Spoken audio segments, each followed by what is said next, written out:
We are here to discuss what is our right to the land of Israel. Everyone says God gave us the land, and the question essentially is, when did he give us the land? How did he give us the land? What consists of our ownership? How do you define our ownership of the land of Israel? And there's a few very important points to make here. So, of course, everyone knows the great story of the guy that came into the bakery and he said, could I buy a Danish? And the guy said, it's going to be $10. He said, $10 for a Danish. He said, it's 5 for me and 5 for Israel. And he says, so if not a Danish, at least I'll get a donut. He says, a donut is going to be $7. He says, $7 for a donut. He says, 3 for me, 5 for Israel. So 4 for Israel. So he says, so then I'll just get a rugala. He says, a rugala is going to be $5. $5 for a rugala. It's 2 for me, 3 for Israel. So he says, what's going on here? Could I speak to the manager? He says, oh, Israel, come back. Someone wants to talk to you. So the last, we're down. Really? Oh, boy. So we got to be more in talking terms. So the question over here is, what makes this class different than previous classes? And there's a number of differences. And the reason why I'm saying this is, I think all of you were in my class before. I think Marla wasn't. So you would, just to keep in mind that this might not be your regular experience of my class in the future, depending on our feedback. Maybe we'll do more of this style. There's a number of differences. Number one being that it's going to be more halachic, less Kabbalistic, less spiritual. Yes. Because I'm like the newbie here, and halachic really means what? Law, Jewish law. Ah. Okay, so we'll see. You'll see exactly what I mean by that. But it's going to be more of a halachic conversation. Very much focused on the sources. As you see, you have a pretty big source sheet over here, which I'm actually going to share. I don't know, Marla, are you with us? Yes, I am. Marla with I am. us, but Can you hear me? Can you hear here's a me? source sheet. Oh, guess he can't. Someone else was trying to join before. Yeah. Let me see.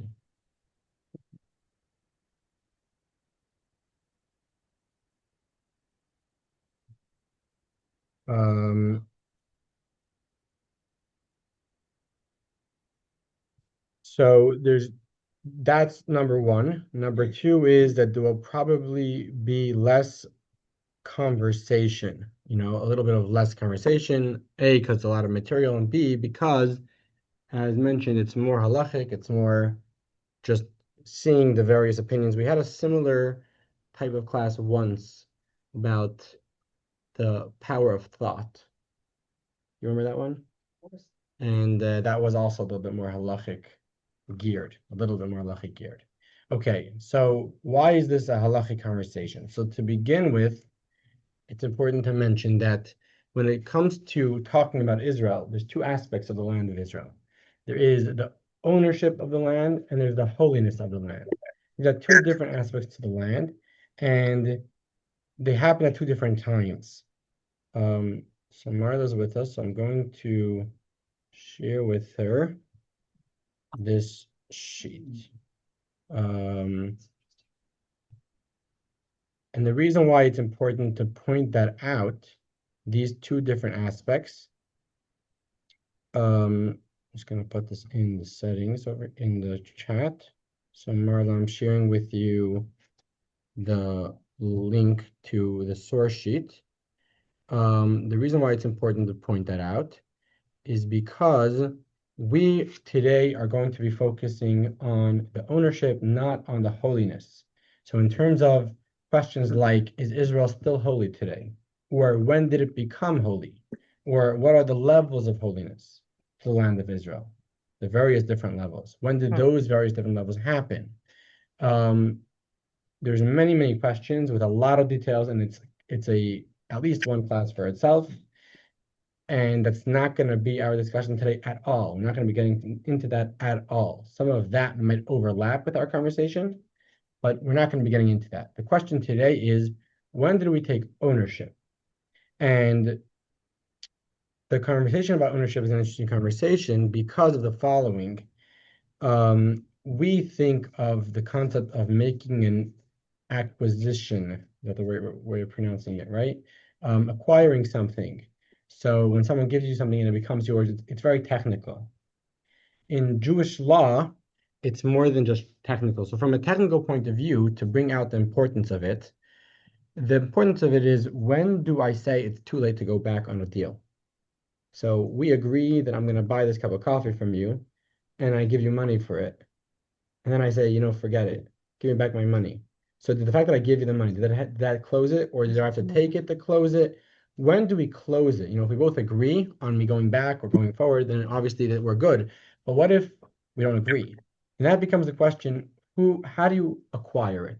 Another point where we'll talk about a little later is that something is a free-for-all. It doesn't belong to anybody. So then how do you acquire it? So let's say there's, you're driving down the road and you see this couch outside someone's house, and you're like, I like that couch. And you say, I'm going to take it for myself. And then someone else 5 minutes later shows up with a truck and starts loading the couch into their truck. And you say, excuse me, I was here first. So they say, well, you just looked at it. You didn't do anything else about that. Like, wait a minute, I said it. I told my friend. So at what point does that close the deal? And maybe that person's right. Maybe just looking at it is enough to getting it first, or they have to put a hand on it, or they have to sit on it, or what do they have to do to make that acquisition?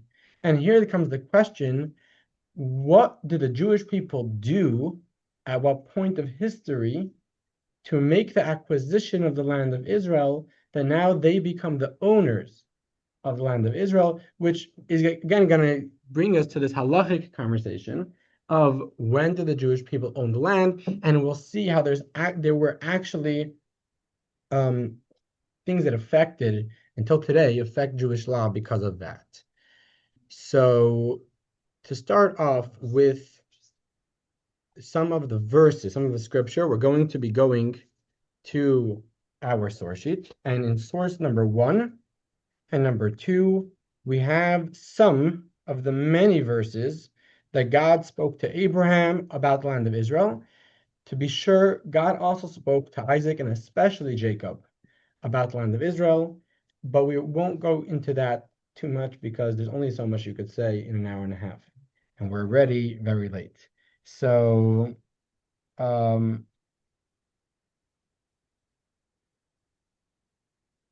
let me see. Okay, so if I'm going to ask, we'll go around in a circle. Okay, can I see it? You want to start with us? Sure. Number 1, text number 1. Breishit. And the Lord said to Abram, after Lot had parted from him, please raise your eyes and see from the place where you are, northward and southward and eastward and westward. For all the land that you see, I will give to you and to your seed to eternity. And I will make your seed like the dust of the earth, so that if a man will be able to count the dust of the earth, so will your seed be counted. Rise, walk in the land to its length and to its breadth, for I will give it to you. Okay, very, very interesting verses. God says, as he said many times, I will give it to you. I'm just thinking, I don't know if this is an accurate thought, but I'm thinking he said, I'll give it to you and to your children. So, meaning that it's already going to be Abraham's at some point of his own life, which is interesting. And then God says, walk in the land. Rise and walk in the land. Okay, let us move on, Joanne, to number 2. And he said to him, I am the Lord who brought you forth from Ur Kasdim, I don't know, to give you this land to inherit it. And he said, O Lord God, how will I know that I will inherit it? On that day, the Lord formed a covenant with Abraham, saying, to your seed I have given this land from the river of Egypt until the great river, the Euphrates River. Okay, so does anyone have any questions about what we've read so far?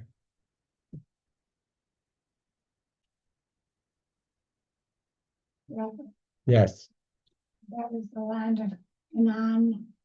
It was a whole area. yes, yes. This is the land of Canaan. Welcome, Lisa. You could see the source sheet in the notes. Let me know if you see me properly. Welcome, welcome. Thank you for hosting this meeting, this share. Okay. Does anyone have any questions about, is there anything that like startles you about what we just read in text number 1 and number 2? The changes between text number 1 and number 2, or anything, any thoughts about what's going on over here? Something that sticks out to you. In text number 1, it's talking about the next generation, your seed in the future. As well, right. Whereas here on the second, it doesn't mention a generational brought you forth to give this land to inherit it. It doesn't speak of another generation. It speaks to you. I will give it to Well, you. essentially, it's saying that you're inheriting it to your children, right? That's the idea of the inheritance over here, correct? Over here. Both. Mhm. That day the Was it- Oh, to your seed Anita, yeah. here, yes. To your seed. I see. Anita, yeah? Could you clarify where was Ur Kasdim? So that was the original city that Abraham came from, where God said, leave your father's land and travel to Israel. You're saying there's a difference between the two. So I'm going to point out a few fun differences, and I'm not going to talk about all of them, one just where to the show you blind the depth of one's Torah. open? What? Is one open and one's closed? What does that mean? Like one's more limited from the river of Egypt till Great River of the Euphrates, where the other just says look out in every direction. Doesn't really say like boundaries. Oh, Interesting. good point. Interesting. So first of all, obviously we have the interesting idea about walking the land, and we want to know what that means. Walk the land. There's also the concept that God said, look at the land. Is that just he's saying for fun, look at this land because I'm going to give it to you? Is there an element of looking at the land over here, where God wants him to look at the land? That's an interesting observation. Maybe yes, maybe no. But then there's walking the land. And then when we go to the second half to text 2, which is later on, much later on. So first of all, you have a concept of inheritance, which didn't exist before. Until now, we spoke about God giving the land, granting the land, gifting the land. And here there's a concept of inheritance. This is a huge topic, which I'm not going to go into today, I don't think. But besides for the inheritance, we're going to focus mainly on the last verse over here, which is, on that day the Lord formed a covenant with Abraham, saying, to your seed I have given this land. I have given this land. Versus, if you look in the previous verses, it only says, I will give. I will give again and again. I will give the land that I will give to you, for I will give it to you.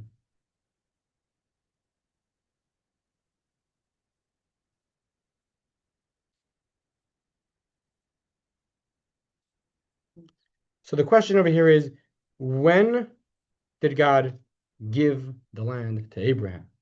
And again, going back to our question, what consists of this gifting, of this acquisition? When did he acquire it? Now, simply speaking, if you talk to a child have a very hard time understanding any form of acquisition, which is why Rashi, which I did not bring over here, in the Torah, tells us that this wasn't yet given to Abraham. God said it was given because it's as if it was given, because God's words carried a lot of weight. So it's as if he gave it to him, but he didn't actually give it to him. It doesn't actually belong to him yet. It still belongs to the Canaanites until the Jewish people come and conquer the land.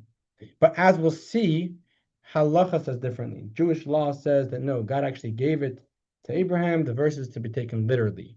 Starting off with text number 3. Text number 3 from the Yerushalmi, the Jerusalem Talmud. For those that are not aware, there's the concept of the Talmud. I think some of us got aware of that from JLI. And the Talmud is the book of Jewish law, right? Essentially the book of Jewish law. And within the Talmud, there's the Babylonian Talmud and there's the Jerusalem Talmud. The Jerusalem Talmud is different. We generally go like the Babylonian Talmud if there's a dispute between the Babylonian and the Jerusalem Talmud. This is a quote from Jerusalem Talmud. Anita, you want to take us through text number 3? Jerusalem Talmud Halach, chapter 2, Halacha 1.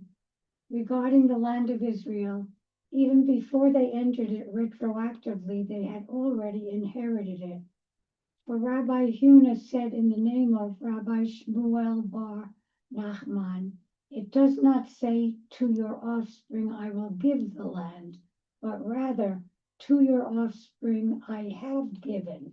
I have already given it. Okay, very, very interesting. So we see here a clear quote from Jerusalem Talmud that this is to be taken literally. God already gave the land to Abraham. I want to point out an interesting word which I would not have noticed unless I prepared this class, even if I read this Talmud, which is that he says, even before they entered it, retroactively, they had already inherited it. Why would he put the word retroactively into that sentence? Retroactively, right? So you hear my question.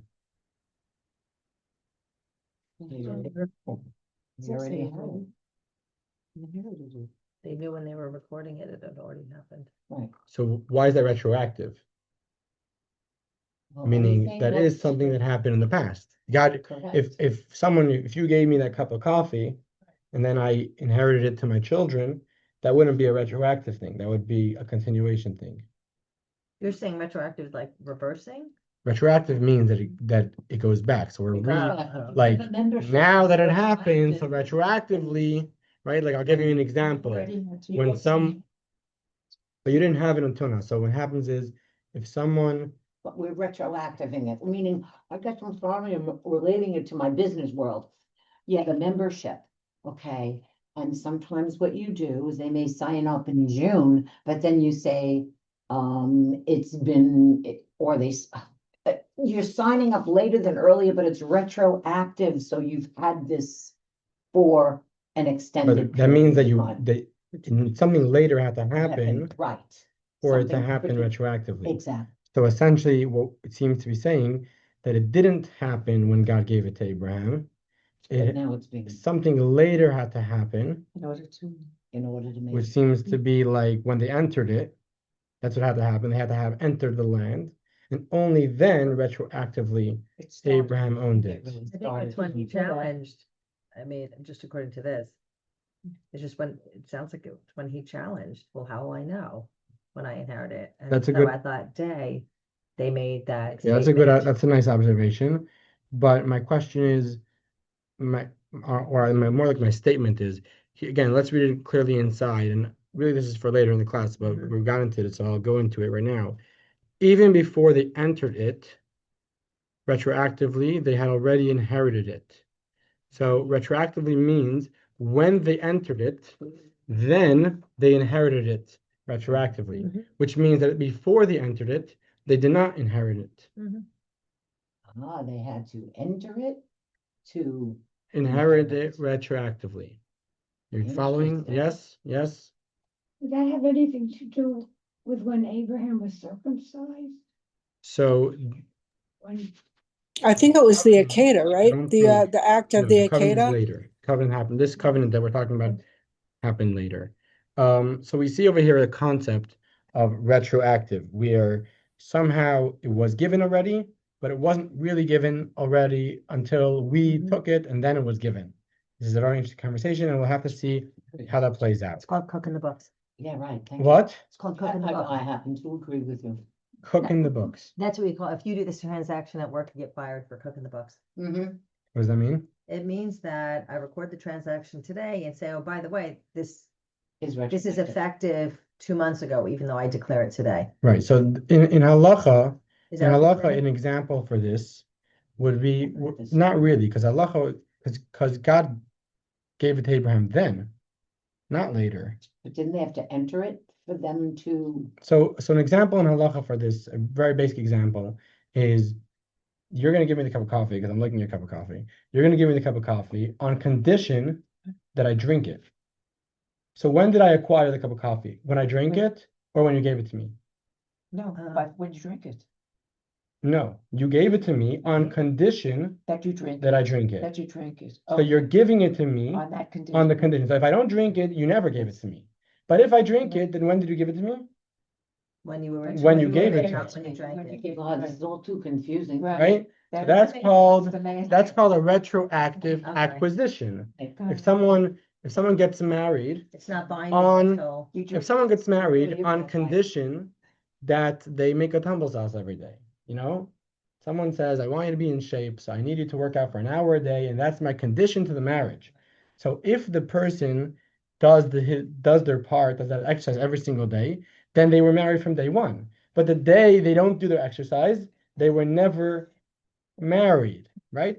Right? This is the Yeah, concept. it is Well, great. wait, Yeah, so it's great. all the previous times that you did the somersault don't count. Correct.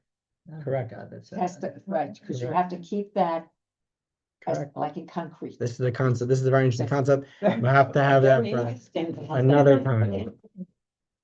Okay, so here the question becomes if now that we see from the Jerusalem Talmud that the Jewish people actually owned the land, at least to some extent, when God said, I have already given it to you, when did he give it? What was the acquisition, right? This is the question. What was the act of acquisition? And here we have a very interesting Ur HaChaim, which is a very prominent commentator on the Torah. I'm not going to read him inside. I'm going to tell you outside. This is in text 4. And the Ur HaChaim says the following, most interesting interpretation. Not necessarily a halachic interpretation, but this is his interpretation, which is, he says, if we look back at the text number 1, God said, please raise your eyes and see from the place where you are, northward and southward and eastward and westward, for the land that you see, I will give to you. Says the Ur HaChaim, Abraham must have seen the entire land of Israel from the place that he was standing at that moment, because only what he saw was going to be given to him. Now, how is it possible for a human being to be able to see the entire land of Israel from one vantage point? The answer is what God did in order for Abraham to do that, to see it, was he actually picked up the land and folded it up and presented it to him, kind of like the picture that I had in the advertisement, right? So God folded up the land of Israel and said, look at this land. This is yours. Now, says the Ur HaChaim, listen to this, very interesting. Says the Ur HaChaim, there's many ways of acquiring different things. Usually, if you pick something up, it's a very great way of acquiring it. With land, we generally don't do that because you can't really pick up a land. If I sell you a field or a house, you can't pick up the house. So therefore, there's other things to do, like using the house, or maybe, putting up a door in the house, or different things that you could do to show ownership of the house. But if you were to pick up the house, that would be a pretty nice form of acquisition. Says the Ur HaChaim, God picked up the house, picked up the whole land of Israel. For Abraham, that was the acquisition that Abraham made on the land of Israel. At that point, God actually was giving the land. So that's why in those verses it says, I will give you this land. But then it comes to the later verses, God says, I already given it to you. When did he give it to us? He gave it to them when he picked up the land for Abraham. Okay, that is the Ur HaChaim. It's just very interesting, even though we're not going to see that in the Talmud, which we'll get into, which is going to be the real halachic conversation here. Moving on to text number 5. This is a quote of the Talmud from Baba Batra. It's the longest tractate of the Talmud. And there's a very interesting conversation, which I hope to be able to guide you through. Let's move along. Text number 5. Oh. Go for it, Judy. Talmud Baba Batra 101. Rabbi Yehuda says, in the name of Rabbi Eliezer, if the public lost a thoroughfare in that field, e.g., the field was plowed over and the original course of its thoroughfare is not known. In such a case, the public has the right to determine the course anew. If the public selected a thoroughfare through a privately owned field for themselves, even without gaining the permission of the field owner, That which they selected, and they have the right to use it. The Gemara asks, and according to Rabbi Eliezer, through what means does this public acquire the thoroughfare they chose? The Gemara answers, by means of walking on the thoroughfare, as it is taught in Baratai. If one walked along a field's length and its breadth, he has acquired the area inside where he walked. As walking is an effective act of acquisition, this is the statement of Rabbi Eliezer, and the rabbis say that by itself, walking is not effective at all to acquire a field, and it is not acquired until he takes possession of it, using it a legal act of acquisition. What is the reasoning of Rabbi Eliezer? As it is written, that after God promised Abraham Eretz Yisrael, he instructed him, arise, walk through the land, its length and its breadth, for I will give it to you. Genesis 13:17. In order that Abraham should thereby acquire the land. And the rabbis, how do they interpret this verse? They hold that there, in Genesis, it was due to God's love of Abraham that he said to him to do this, in order that it would be easy for his descendants to conquer the land. His walking was to demonstrate the divine promise and thereby emphasize his descendants' claim to the land, but it did not affect acquisition of it. Okay, very interesting. So we have over here a dispute in the Talmud. And John is like, get me out of here. I'm done. This is way too much. We have a dispute over here, which is it enough to walk on a land to acquire it? If I buy a land from you, could I walk its length and its breadth, and now the land belongs to me? Or do I have to do some other form of a real acquisition? And here is actually a dispute. Now, Rabbi Eliezer says you are allowed to walk on the land, and that's good enough. How do I know? Because that's what Abraham did. And then after that, God said, I gave you the land. So Rabbi Eliezer learns that when did the acquisition happen? Not through the sight that we spoke about before, but through the act, which is obviously stronger than sight, of walking. Why did God say, Abraham, arise and walk through the land?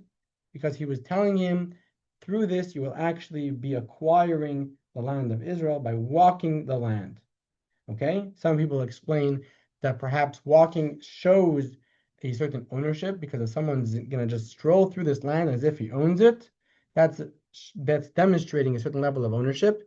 I don't want my computer to die, so we're going to plug it in. A lot of technical stuff today. And that is when Abraham acquired the land, according to Rabbi Eliezer. However, the rabbis say no. That actually did not constitute a proper acquisition of the land. And in order to acquire the land, the Jewish people actually had to do more than that. That wasn't a proper acquisition. Now, if that's the case, why did God tell Abraham to walk the land? Because somehow this is going to make it easier for his descendants to later conquer the land. So here we have an interesting debate. Now, seemingly, this debate would give us reason to say that Israel belonged to the Jewish nation before they entered the land of Israel, starting from the time of Abraham, because that's what Rabbi Eliezer says, that by the Jewish people walking the land, they acquired it. The issue is that in Jewish law, how do we decide when you have a dispute? How do we decide who's right? We go after the majority. So we have one guy, Rabbi Eliezer, then you have many rabbis. They're arguing with him. So we go after the many rabbis. And the many rabbis say, no, Abraham didn't actually acquire the land by walking it. Okay? So in other words, Rabbi Eliezer would say that there was a proper act of acquisition. The rabbis say, no, there wasn't a proper act of acquisition. If you look in my bracket that I added, I said that many explain that God gave it without needing an act of acquisition. By simply telling Abraham, I will give it to you, the word of God is powerful enough to grant that, to gift that to Abraham. The issue with that is at the end of the day, there is no action. So for me to take it, I have to do some sort of action. Most would agree that there has to be a certain level of action, which leads us to say that according to the rabbis, there was like a partial giving of the land, but not a full giving of the land, which maybe this is slowly telling us what the Yerushalmi meant, the Jerusalem Talmud, when it said that it happened retroactively. Because until we actually entered the land of Israel, as much as God gave it, we didn't take it. Only when we took it did God give it. Okay? Does that make sense? So there's something that did happen, but not completely. Abraham did not own the land to the point, which again, there's a lot to talk about here, and there's only so much I was able to put into this class. But just to mention something which we probably all know, that Abraham went after his wife passed away. And what did he do? Where did he bury her? Where was Sarah buried? Cave, right? In the Mount of Makara? Machpelah, right in Hebron. You could go visit her Abram. till today. How did he get that plot of land? He bought it, right? He paid full price for that plot of land, even though God already gave it to him. He still felt the need to buy it. Yes. But I was always taught that the reason he bought it was so like he could produce a receipt. So it's kind of like if the people living there were like, well, this isn't your land, even though it was his land, he still had like the proof. So there would be like no no dispute later. Okay, so what type of ownership is that? God says you own it, but no one has to know about that. Like, what's the level of ownership? The people were like hostile, so like there's just like an easier way. Okay. No. Okay, maybe. I lied to as a child. Well, I think, No, there's probably truth to that. I'm sure there's truth to that. when you say walk the land, though, I think if someone else is living there, you're not gonna walk the land. You have to, I think, walking the land to me, when I read it, it's like almost like clearing land. When you walk it, you're also saying, how could I get you to leave, right? Like I own it, but I'm not gonna be a jerk. I recognize you're using the land and I have to do So something. eventually Jewish people come and conquer it, right? Of course, but if you're not conquering, I'm saying the point is you got to clear it. And you're not walking it to say hi to the neighbors. You're walking it to make it yours, whatever that is. So But I don't see walking. So again, there's a lot of nuance here, but Yeah. what Abraham does tell Ephron, who's the person that he buys it from, he tells him, I want to pay for it, but if you're not going to sell it to me, I'm going to take it because God gave it to me already. And as it's explained, well, if God gave it to you, then why are you paying for it? Because God gave him the right to it, but he didn't yet give him the ownership of it. But Abraham is saying, if you're not going to sell it to me, that's my cue that now is the time to take it. You're with me? Joe? Right versus ownership. Right versus ownership. That's the words I used. So again, going back to the point that we made, there's the actual acquisition of the land, which walking it is not enough. But at the same time, God already gave it to him. Right. So it's coming to him. Is it Like this is my land, but I don't yet own it. What? Like having a squatter. Like kind of like having a squatter. Maybe. Interesting. Let's go. I think when we got further on, things will become a little more clarified. The reality of Hashem in relation to people's, it's the responsibility that Hashem is giving man to acquire it for themselves.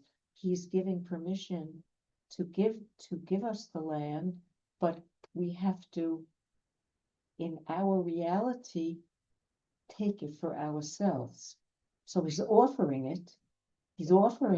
Here, this is yours, but you've got to put in the work to achieve it.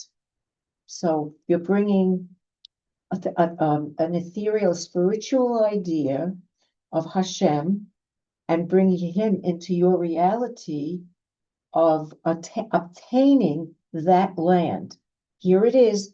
I want you to have it, but in order for you to have it, you need to commit to me and believe in me and what I want for you.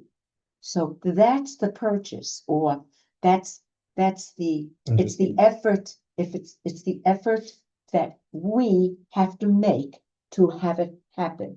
Interesting. Well, Let's kind of like two thoughts. Like it's like justification for having the idea, but also like that the land was barren until we came back to it, and then like we brought life back to it and like made it flow. Right, but you have to take it. Throughout the themes of reading this. So let's see, because we're gonna have Sorry. we're gonna have two Talmuds which are gonna actually give us some practical insight into this conversation and why it's important. and maybe that will help us understand the issue or the solution. You're confused. Just keep going. Okay.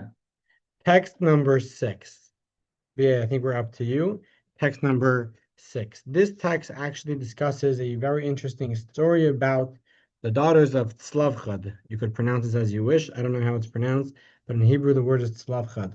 And the daughters of Tzlavchad, anyone know the story of the daughters of Tzlavchad? Raise their hands. So the daughters of Tzlavchad lost their father in the desert. Perhaps their dad was the guy that was killed in this last week's Torah portion because he didn't keep Shabbos. If anyone read about that. And they come into the land of Israel. They're coming to the land of Israel. They're still in the desert. And they come to Abraham with a problem. They say, we're not married. And because we're not married, we don't have our husband's portion of the land of Israel when we come into the land of Israel. We don't have any brothers who are inheriting the land from our dad, and our dad is not here anymore so that we can live in his land, so we don't got land in the land of Israel, because traditionally the land was divided to the men and their wives, or to the men and their daughters and their family. Here, they're essentially women without family. So like women need land without family also, so what land are we going to get? And this becomes a big conversation in the Talmud.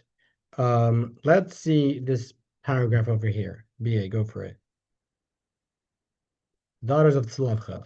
The daughters of Zelophehad took portion of the firstborn due their father. Evidently, Eretz Yisrael is considered already in possession of one who was entitled to his portion of the land even before the land was assigned. Although a firstborn son does not take a double portion of the property due to his deceased father, as he does the property his father possessed, it is considered that Heifer possessed the portion that would eventually be assigned to him, and that Zelophehad was entitled to a double portion. Okay, so let me explain. Yeah, please. You have 3 generations, and I wish I had a board to explain this, but you have 3 generations. You have Heifer, who's the granddad, and then you have Tzlavchad, who's his son, and then you have the daughters of Tzlavchad, Got it. who are the daughters of Tzlavchad, right? 3 generations. Heifer, Tzlavchad, and the daughters of Tzlavchad. There's a diagram. Heifer is one of the people that left Egypt. And therefore, those that left Egypt all received a portion of the land of Israel that was coming to them. But none of them actually entered the land of Israel. So their children inherited all those portions that they were given in the land of Israel, even though the Jewish people did not own the land yet. Okay? Tzlavchad, who is the primary inheritor of Heifer, not just the prime. When I say primary, what I mean to say is he was the firstborn. And in Jewish tradition, the firstborn doesn't just receive one portion, but he receives a double portion in inheritance. He dies in the land. And now his daughters are left to inherit his portion. So let me give you some background into how inheritance works in Jewish law. The way inheritance works in Jewish law is as follows. Now we'll go back to the story of Heifer and Tzlavchad. You have a dad, and the dad has 10 children, or 5 children, right? And he passes. What? So the children inherit his property. If there's no children, then backs up to the grandfather or to the siblings. There's a whole system to that, yes. Equally? Children? Mm-hmm. So we're going to get to that. I'll go into that. So number 1, generally equally. But as I mentioned, the firstborn gets a double portion. But the way it works with daughters is different. And here comes the conversation. If there's only daughters, they inherit it equally. If there's only sons, they inherit it equally. If there's sons and daughters, so first the daughters take their share of livelihood, meaning the daughters have first right to any properties the father owned for their survival, certain whatever it would cost to live, to buy clothing, to buy food. And then this is until they get married, so until they have someone else responsible for them. And then whatever is left over from that, the sons divide equally. So if the dad is wealthy, the sons are in luck. that is not wealthy, the sons are in trouble. They don't get anything, right?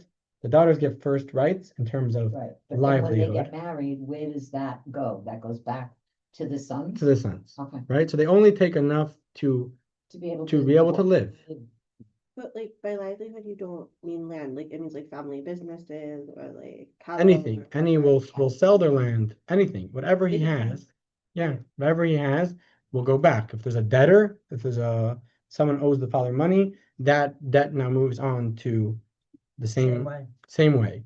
Okay, that is the general rule when it comes to inheritance from Torah perspective, from Torah Jewish law. There's verses for this, and there are a lot of details to this. Now, when I said about the firstborn receiving land, sorry, one thing I missed is what if one of these 5 children, so you have 5 sons, and one of the children passed away, but that child has children.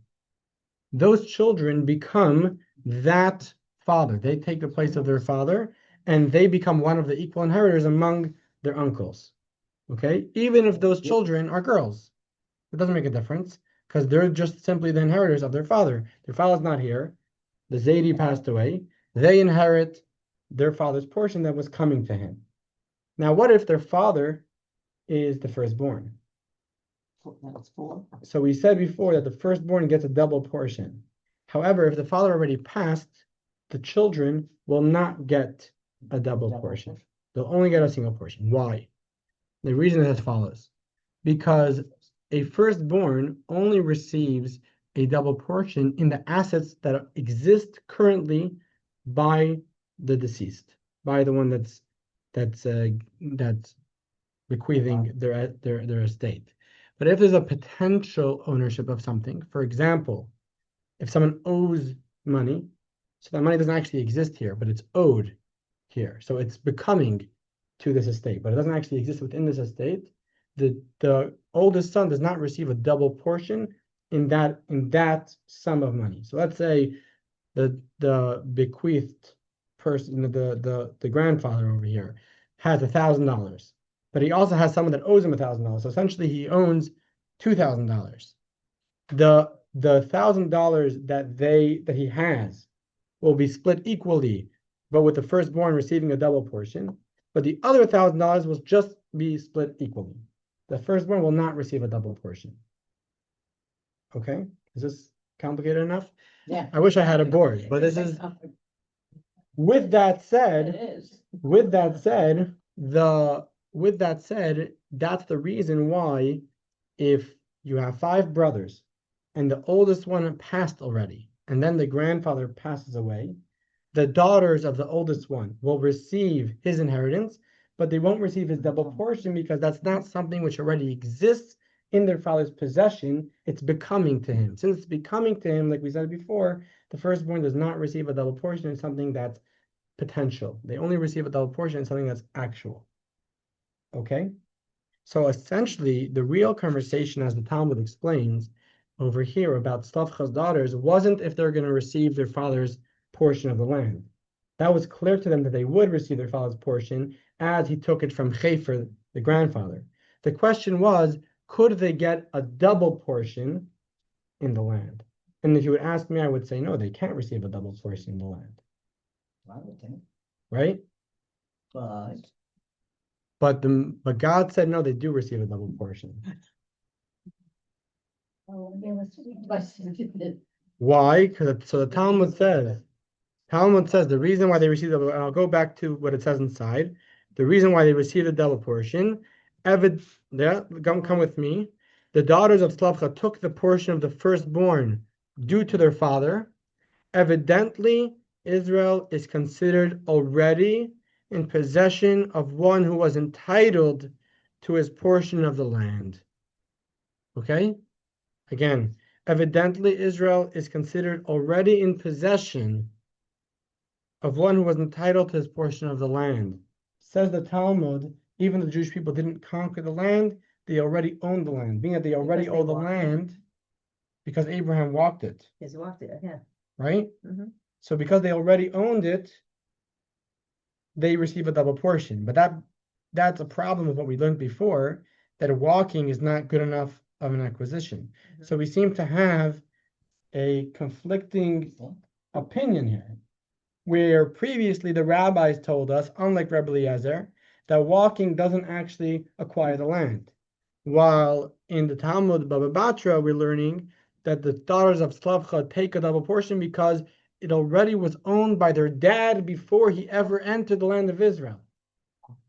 The Jewish people did not conquer the land of Israel yet, but their dad already had ownership of that piece of land, and therefore they get the double portion.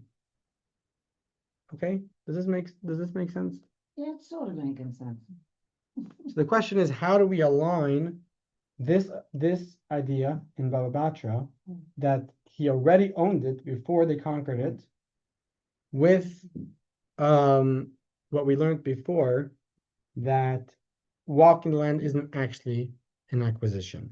And I had over here a text 8, which explains a very interesting idea in that, but I think I'm going to skip it because I think we have enough information for ourselves. Lisa, are you with us? Maybe I'll go into it later if we still have brain space. Yes, but you can't hear me. I don't think you can hear me. It's like you're a tenant, you're renting a house, but you're not living there yet. But it's yours, but just as they didn't. But understand what we're saying here. There's other people living in this land right now. you- There's other nations that are currently living in that land and would seem like they own that land. Another point, I'm going to go into text 7 in a second, not inside, I'll just tell it to you outside. But another interesting point is when the Jewish people come into the land of Israel, there are many laws that take effect that didn't exist beforehand, that are applicable to growing the land of Israel, to the crop of the land. Namely, giving a tithe to the Kohen, giving a tithe to the Levite, giving a tithe to the poor, etc. Many type of laws as such. Now, if I acquire a field from a non-Jew, and there's produce in that field that he grew, not that I grew, the question becomes, do I have to give tithing from their produce? And the answer is I do not, because it wasn't mine. The non-Jew is not required to give tithing, so therefore the produce is free to go. I could eat whatever I want, and I do not have to tithe from that produce. When the Jewish people entered the land of Israel, and they conquered the land from people that were not obligated to tithe, and then they split the land, and they each took a portion in the land, including receiving many crop that was already grown by their previous owners, they were obligated to tithe everything that they now took possession of. Why, says the Talmud? Because they owned it all along, as we just learned. They owned it before they even conquered it. They owned it even before they entered the land of Israel. These are Jews owning the land. That's what the Talmud That's what you says. just said, yeah, because they are right, and then. Even though they weren't the ones that grew this land. No. Stephan was the one that But the Jews did all the own work. land. Right. But you came in, now you have it. This was yours all along, and therefore it was always obligated in tithing. On the premise, because Yes. he's a Jew. This applies to the sabbatical year and the jubilee. This is also connected to that as well. Yes. Kept, throughout history, it's still very strict. Sure. regarding those laws. Sure. Yes, in Israel. Yes. So that's applicable as well. The point that I bring over here in the other tractate of Talmud and Avodah Zarah, I'm not going to read it inside, but there's a very interesting discussion over there regarding the Jewish people entering the land, and God says the previous owners of this land, your predecessors essentially, were idol worshippers, and therefore they used the trees for idol worship. And therefore, any trees that were used for idol worship, you have to cut down. That's the law. If a tree is used for idol worship, you have to get rid of that tree. Now, there's an interesting halachic conversation. If I have a cup of coffee, and someone comes, It's cold already. and it belongs to It's me, a microwave. and I want to drink, and I'm about to drink that coffee, and a random guy comes, and he looks at the coffee, and he bows down to it, and he says, "Oh my God, thank you for giving me coffee," right? Am I allowed to drink that cup of coffee? I feel like it's true. I'm not allowed to have The law is, like God said, cut down those trees. You're not allowed to take enjoyment from idol worship. If it's an idol, then it's treif. You're not allowed to have any enjoyment from it. So if someone went and bowed down to my cup of coffee, am I allowed to drink from it? Or let's make a more serious question. If I own a home and someone random schmo off the block comes and decides that my home is their God, You can't. do I have to move out of my house? Do I have to demolish my house now because they decided that it's their God? The law is no. If I own it, then someone else doesn't have the right to make that impermissible. If they own a home and they bow down to their own home, then I'm not allowed to go and live in that home and buy it from them. I have to destroy that home because that's an idol. But they can't make my possession an idol. Ask what? You can still have the coffee. Correct. So I can still drink the coffee. So the Talmud asks in Avodah Zarah, since the Jewish people already owned the land before they entered the land, so why do they have to cut down the trees that were served by the idol worshippers? Those trees didn't belong to them; they belonged to the Jewish people. So you don't have How do the Gentiles living in this land before them have the power to trafe up their trees? Okay, and I'm You not- own the land, right? Yeah, but So you had the land. It's our land. So I'm not going to get into the answer because the answer is beyond this It's a cliffhanger. scope of this discussion. But the point is that it's so beautiful where you see. a long lead-in to like drop it like that. The reason why I brought this, I feel like you have to tell us about the trees next week. okay, maybe next week we'll go into the trees, Well, like, I didn't have or to, what you could do is yourself is you could take this home and you could search up Talmud Avodah Zarah. You go to Sefaria and you will find the question as well as the answer. But the point is that you have here two Talmuds, but number one from the Slavchad story, and number two from this tree story, which clearly assume that the Jewish people actually own the land of Israel. Okay, there's a clear assumption that the Jewish people have real ownership of the land of Israel. And being that that's the case, it has real effect, right? It has real effect. Number one, the daughters of Slavchad actually receive a double portion because it's not potential, it's actual. They already have it, even though the Jewish people never went into the land. Okay? And then number two is the story of Avodah Zarah, where the Jewish people have to actually cut down the trees, and the question is why they already own the land. And then we also mentioned another point about the tithing, that they have to tithe the produce, even though it wasn't theirs because it was theirs. They owned it even before they entered the land of Israel. So here it seems to contradict our assumption from the original Talmud in text 5, where the rabbis said no. Abraham did not acquire the land by walking the land.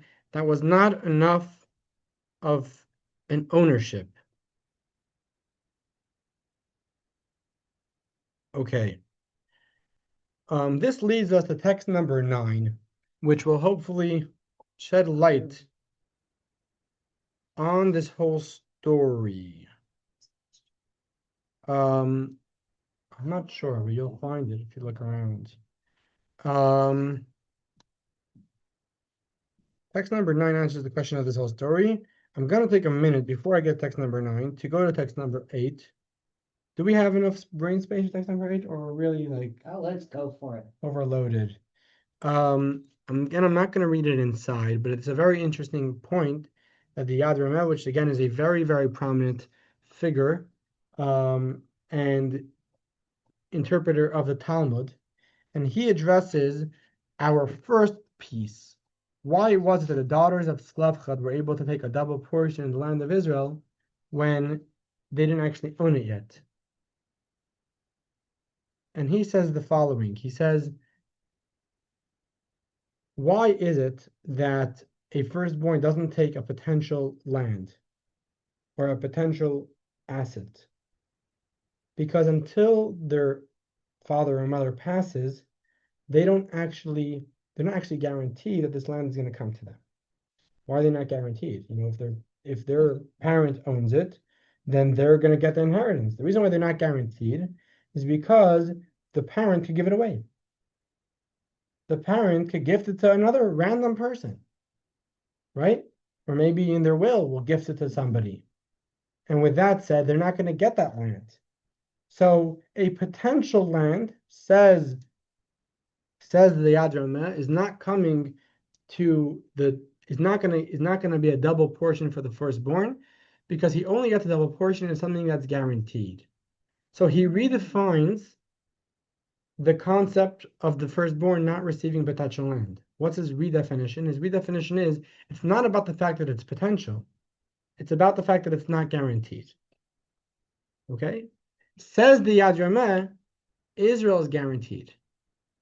Because God promised it to the Jewish people, God will not take that back. So even though it's potential, the firstborn still gets a double portion, because unlike a regular inheritance, it's not guaranteed. In this case, it's guaranteed. So this is a very interesting distinction that the Yad Rameh is making to tell us that even though Israel doesn't yet belong to the Jewish people, daughters of Tzlachad still receive a double portion, because even though it's potential, it's not actual, but the potential is guaranteed. Versus in other situations, the potential is not guaranteed because it could always be given away to a third party. So that's the Yad Rameh's answer to that question. Why is it that they could receive a double portion when they did not actually enter the land of Israel and they did not actually acquire it yet? However, that wouldn't answer the second Talmud that we mentioned about why they wouldn't have to cut down those trees or why they would have to tithe the produce. That seems to say clearly the Jewish people did own the land of Israel. That was just an interesting side point that I found very enjoyable. And very intellectually stimulating. But moving back to our conversation, what? The nuances are interesting. The nuances are interesting. Yeah. But for the sake of not confusing everyone, let me just recap where we're holding, and we're going to go into the essential answer of what this whole discussion is all about. The recap is as follows. We started off with a discussion of God telling Abraham, I will give you the land, I have given you the land. And the question is, when did he give the land? And we see clearly from the Jerusalem Talmud that he gave the land, even though he mentions over there that it was retroactive, which we'll have to see what that means. But he gave the land. And the question is, when did he give the land? So we think maybe he gave the land when he walked on the land. And that would be a real act of acquisition. But the rabbis say, no, that's not an act of acquisition. And therefore, he gave the land potentially, but he didn't actually give the land yet because he didn't make an action. He didn't make an action. He only said words. Maybe he looked at it, maybe something else, but he didn't actually take the land. And that poses the question, why is the Talmud assuming that the land already belonged to the Jewish people in the desert? Which we see from the daughters of Tzlachad, as well as when the Jewish people came in, they weren't supposed to cut the trees down, and the fact that they had to tithe the produce. There seems to be this assumption that no, the Jewish people did own the land even prior to conquering the land, and that brings back the question, what do the Jewish people do to acquire that land? This leads us to an interesting law in the Code of Jewish Law of the first Chabad Rebbe. So, to explain what that means, is you have the Talmud, who is like the grandfather of Jewish law, where you have all this debate. As you could see, it's a lot of debate going on. And someone like me or Joanne reading this is going to be like, okay, so what's the law? Because you have 7 different opinions with questions on all of them, and then the conflicting stuff. So then you had Maimonides, who was the king of Jewish law, of Code of Jewish Law, saying, let me take all this confusion and put it into one book. And he created a book of law. He's the first one to create a book of law where you could open up the book and you could see what is the law. Okay? But even Maimonides wasn't necessarily accepted by everyone. And you had essentially 3 greats that wrote such books in different forms. You had the Maimonides, you had the Rif, and you had the Rush. These were the 3 greats that wrote books of law derived from the Talmud. Came the Tur, as he's called, and he wrote the Tur. The Tur is 4 sections. He broke down Jewish law into 4 sections, all of Jewish law into 4 sections, and he wrote the code of essentially the first code of Jewish law, with the reasoning, with the background, taking from all three greats, bringing out, now we have the Talmud, but now we have these three greats which went through the Talmud and they gave us the law. This is what the Rif would say, this is what the Rush would say, this is what Maimonides would say. Okay?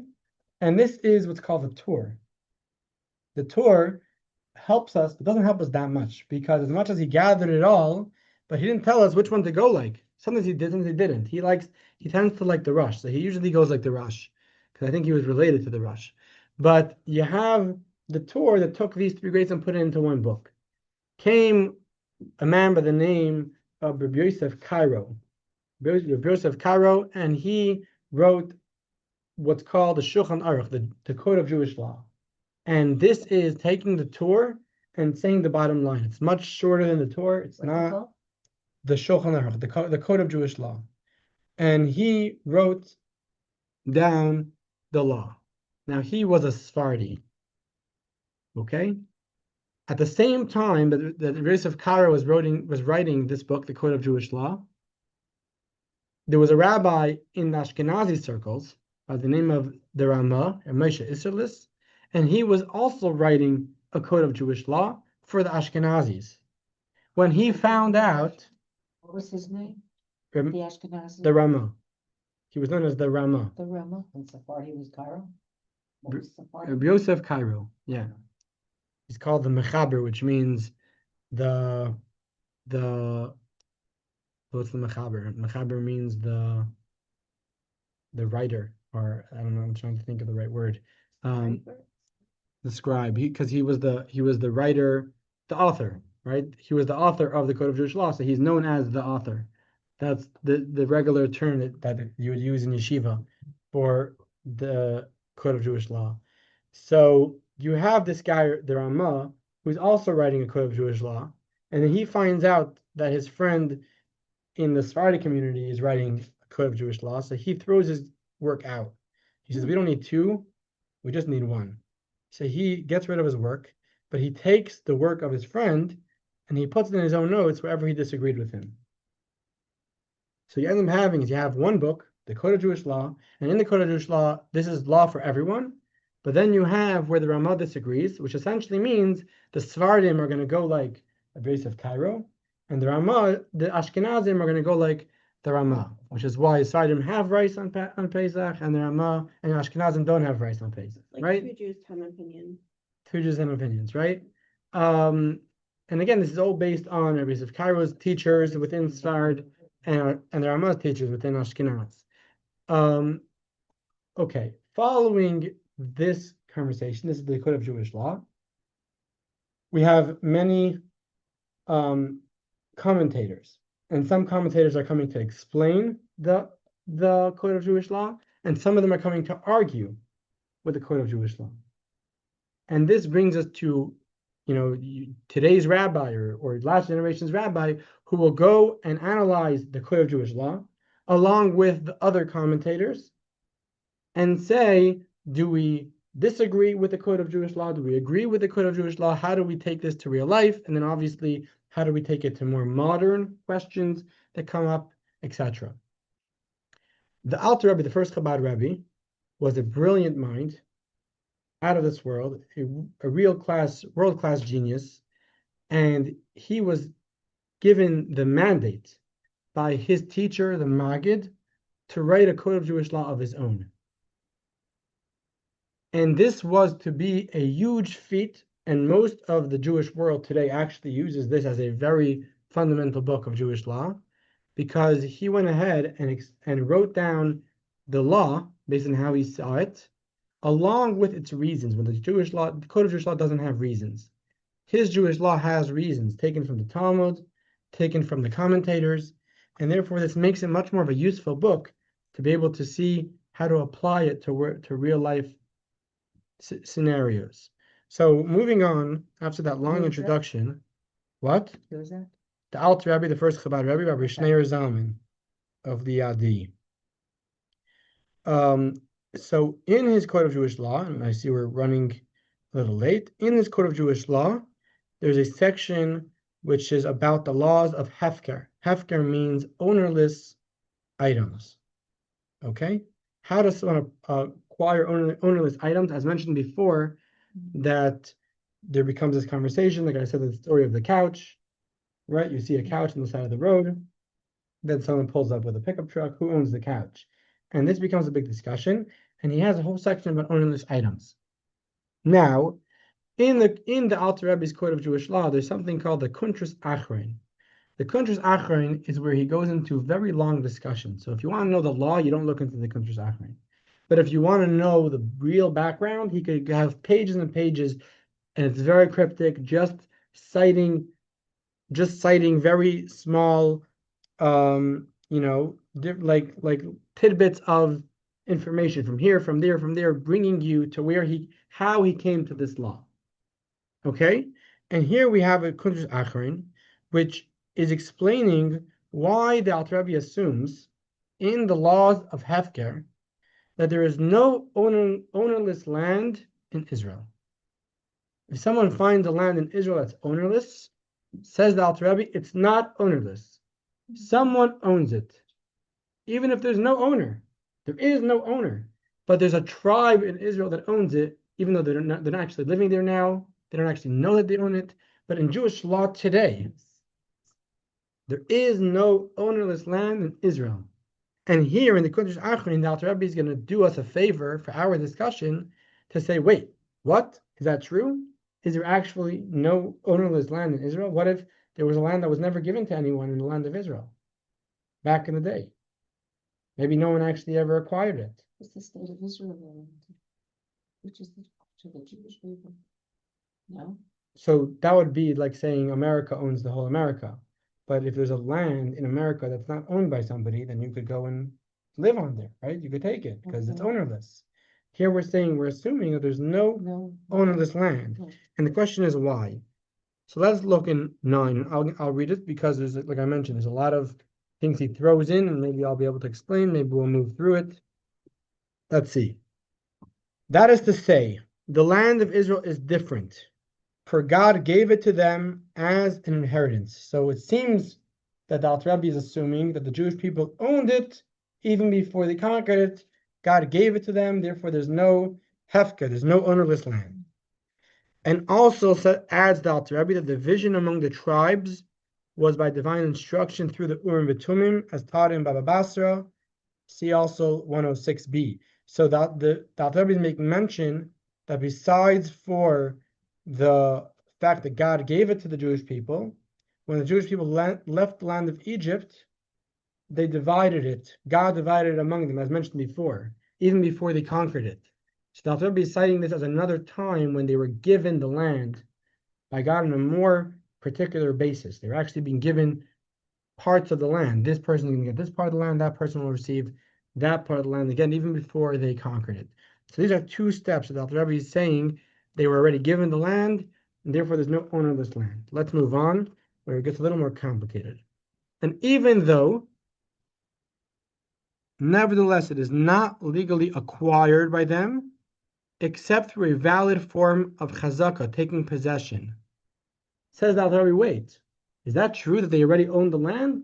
They don't own it until they actually take possession of it, as we've been discussing.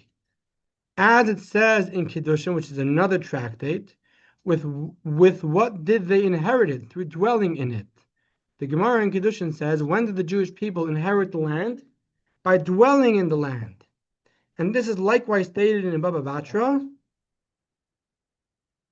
What? Nothing, I'm just, No, it's squatters' rights.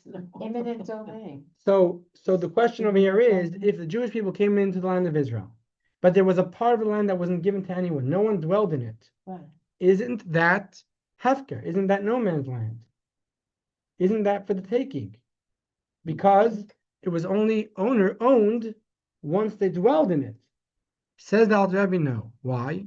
Still, since God gave it to them, its status is that of a gift. It's not the status of conquering a land. The status is a gift. And what's a gift? Says the Alter Rebbe, and the law of a gift is like that of a sale. If someone sells or gives 10 fields in 10 different provinces, as soon as the buyer takes possession of one, he acquires all of them. Okay, let me explain how this works. So Joanne already gets it. She was confused the whole time, but now she gets it.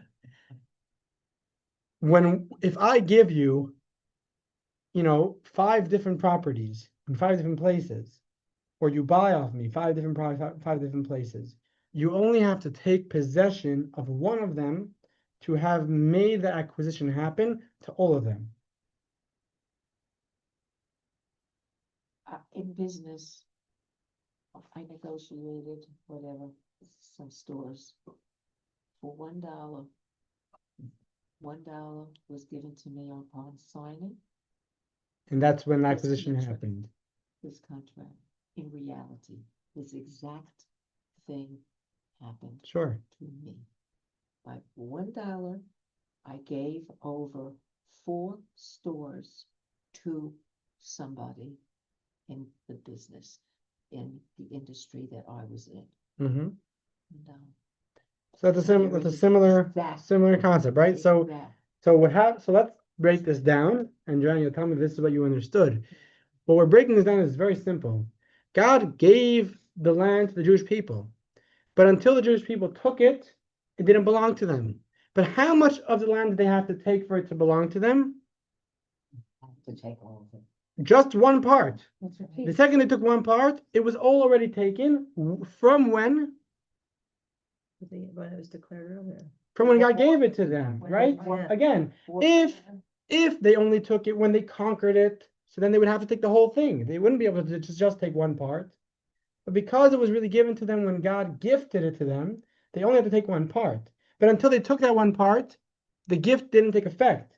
But once they took that one part, there you go. And the whole Othello board works. Okay? So what does this explain? This explains to us many things. It explains to us that, true, when Abraham walked the land, that wasn't an acquisition. They had to conquer the land to acquire it. But when they acquired it, it always belonged to them. And therefore, the daughters of Slavcha took a double portion.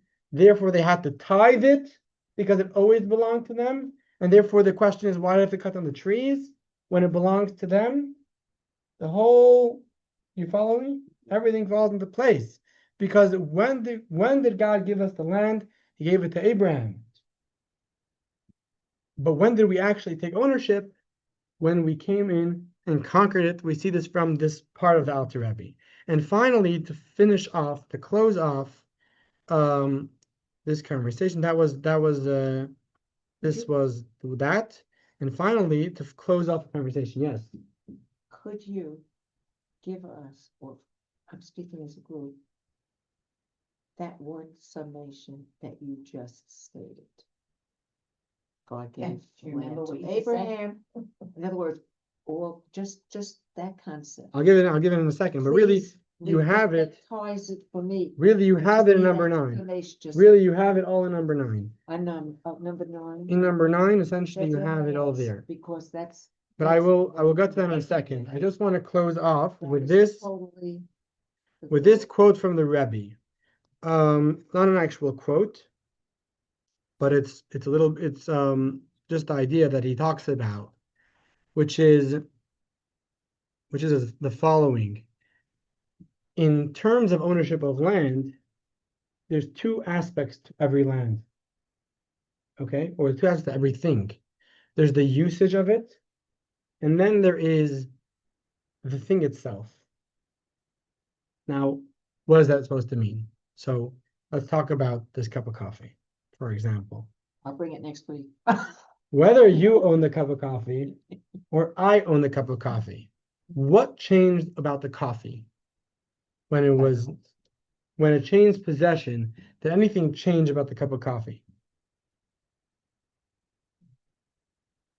Well, You as the person recipient of the coffee, you're one entity, and the other person is another entity. One is the buyer, and one is the seller. Okay. Okay. So did the because cup they're of coffee different- change now that it's your cup of coffee or Right. my cup of coffee? Playing music versus subscribing to music. There's no difference to the consumer at the end. They get their music. One gets the music, one gets the money. Or one, you know. I mean, it doesn't matter if I but play it- my own music or Right. if I So- get the music from so someone in- else. The So in music life, is the same. as far as we're concerned, Good now. the only difference is Good the now. right to drink it. Mhm. The difference is the right to drink it. Oh, because you own Right? it now. The coffee consists of many aspects, Mhm. including the right to drink it. And the only thing that's actually changing here is the right to drink it, but nothing else is actually changing. The coffee itself It's the same. is unchanged, Or whatever it is. that- right? But let's say, just give a wild example, the fact that you own yourself, or perhaps you have a certain level of ownership of your child, is that the same as owning the coffee? The fact that you own yourself, you belong to yourself, It's a is- birthright. is that an aspect of usage alone, or does that run much deeper? Much deeper with a child than it does with a cup of coffee. Right? If that were to change, so if it's not really possible to change, but if that were to change, then the person themselves would change in their identity. It wouldn't just be their usage, it would be their it's a matter of their identity. Right. Right? They identify with this ownership. Essentially, everything in this world has those two aspects. But as human beings, we don't ever go to that deeper aspect. So if I'm going to buy this in the store, I'm buying its usage. The actual vase is not changing in any Correct. way. The function of it is the same.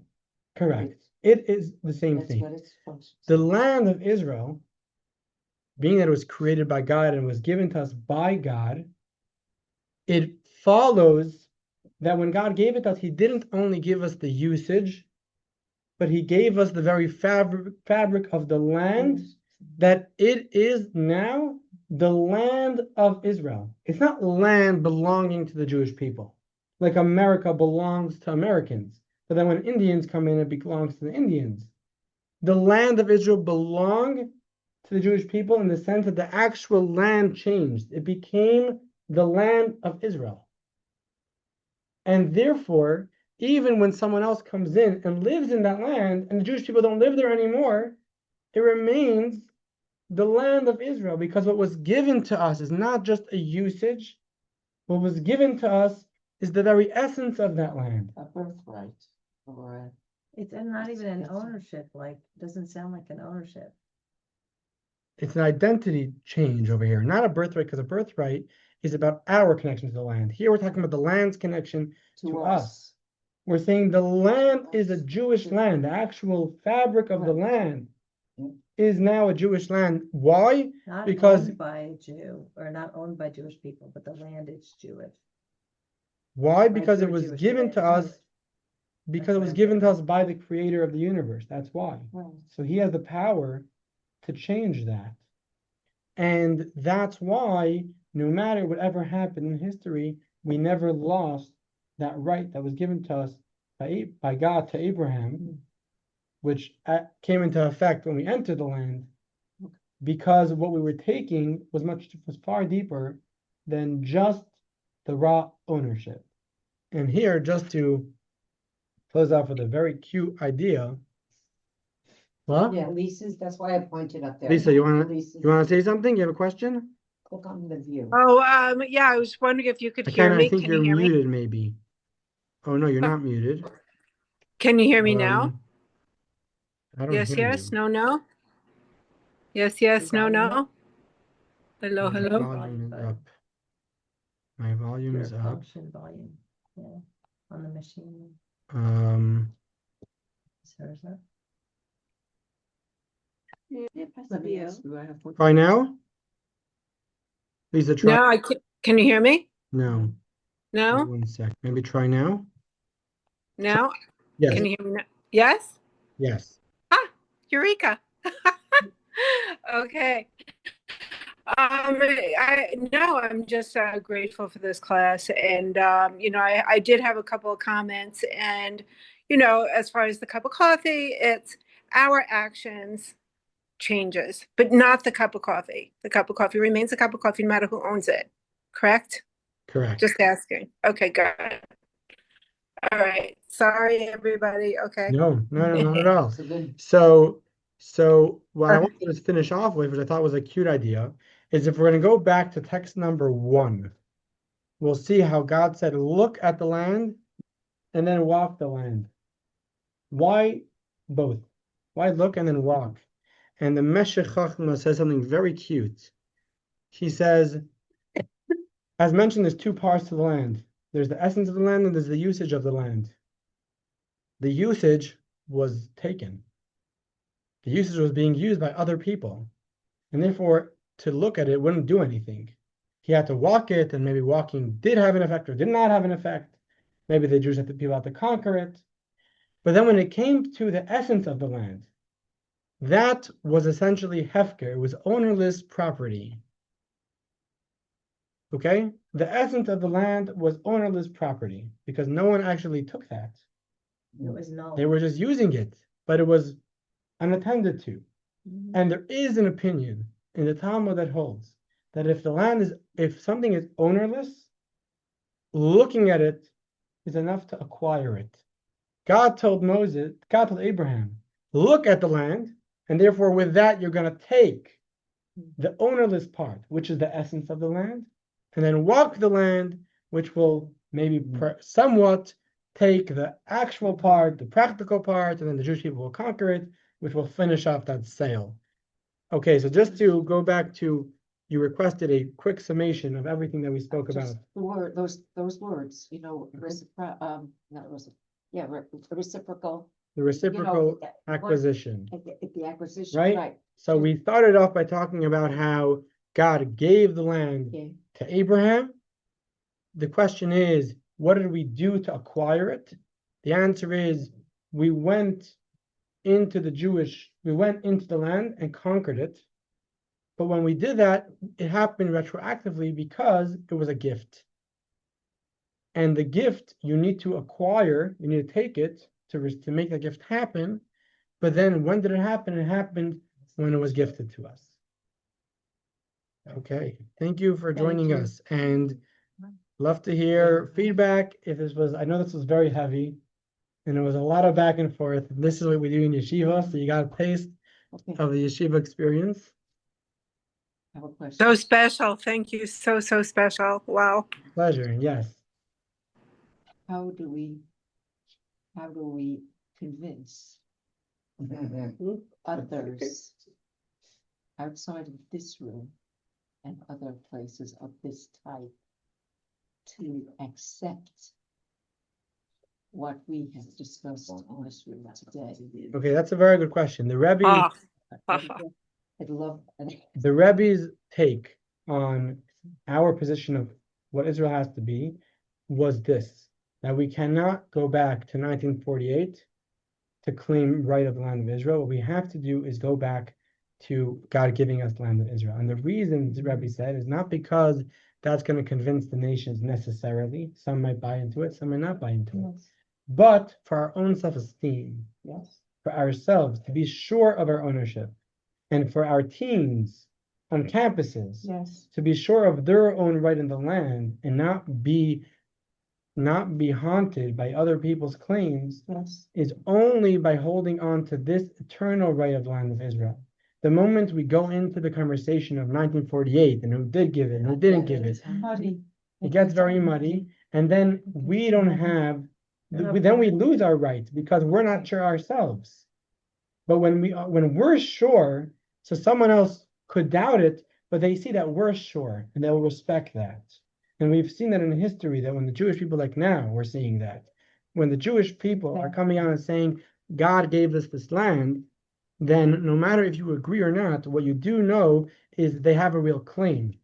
They're sure of their claim, right? So it's one for one. If the Arabs are claiming it's theirs, at least we should have a sure claim that it's ours. Yes, but there's nothing tangible. You don't have a deed. Well, that we have That we this can deed from say, Abraham. here, this is the paper. We have the, Here it is. Oh, well, we have the Bible. We have the Tom. Yes. We have the yes, Bible, We have the and the Bible was actually used in 1948, right? You know that in the UN to substantiate our claim to the land. Yes. And that's enough of a deed to say we have a valid claim. We have a strong claim. I'm not backing down. I'm So not this can be embarrassed. repeated and repeated and repeated. That's really good that they use the So that- Torah as a. The first They testament. use the Bible. Well, Yeah. that's wonderful. So, but I never realized it was Yeah, that's actually great. taken out, but So it's taking it as but back. that needs to be Yeah, they take it as back then. revisited Not over like a. and over in order to remind the world, because it's the people themselves There's a who are book. uneducated to. So the there was a First book that was Testament. put out recently by Sichos in English called Make Peace. And it's a breakdown of the Rebbe's view on the land of Israel. And I believe, I not that I believe, I know that this book was actually given to Bibi, including many other dignitaries, and I believe that had a very strong change to what's You know, happening now in the land of Israel. Who the author is? It's published by SIE, Sichos in English. The actual it? author, I'm not remembering. Yes, that's it. Sichos, make peace. Oh, I just Googled. thank you. Oh, Okay, Google, I didn't find that. Google is your Okay. friend. Alicia Pearl. Alicia Pearl. Alicia Pearl. Alicia Pearl, Pearl. Yeah, PE, like just standard Then spelling. look the Pearl, okay. Did I ever give you that? Can I see what the purpose? New York Times, 1978. I get like a new book for my book list every time I come here, which I really love. That's wonderful. That's Right. wonderful. Well, I this do too. I obviously haven't gotten to them yet. exceedingly powerful. Interesting. Isn't that interesting? Thank you. This And that was in 1998. we have to keep. If you look at what Gem is putting out now, you know what Gem is. Gem is Jewish Educational Media. Right. That's what puts out the Rebbe's videos. They always put out new videos. So they put out recently a whole page of videos about Israel. I think if you search gem.tv/Israel, you'll find it. Gem.tv.Israel /Israel.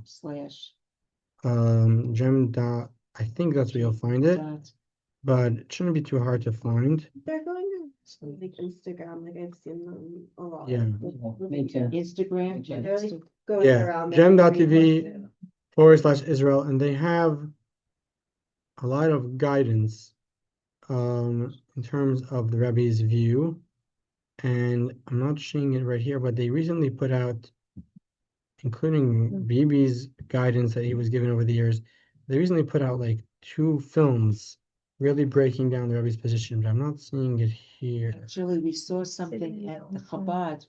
Somewhere else. that My dad, We right? did see one, but you can't see enough of Pearl. this, in order Just to screenshot. just get clarification Yeah. and keep you on track. Because the waters do get My muddy, God. It's really, yeah. It's on Amazon. No, it's not on Amazon. No, but This the was screenshot very- Oh, is if you on look Amazon. in, The search you'll engine find there's a minus- clip I called "The just lost Case: that too. Israel's Roadmap to Peace." It's 2 episodes. I think this is very powerful. It's a new thing. Yeah. That piece. It's 2 episodes. Israel's Roadmap to Peace. Where's the Gem TV one? Gem.tv /Israel, and specifically, there's a video called "Israel's Roadmap to Peace," or yeah, it's under films. And this was a real, very powerful clip. This was really. I think the style more. You like the style? Yeah, I think I learned a lot. Well, we said a lot. Indeed. Joanne, what do you like? Which style do you like? I like both. Like, okay, are you just being nice, or you actually like both? No, and I like both too. Okay, Lisa, I'll see you. Better. See with the southward. Take care, all the best. No, this is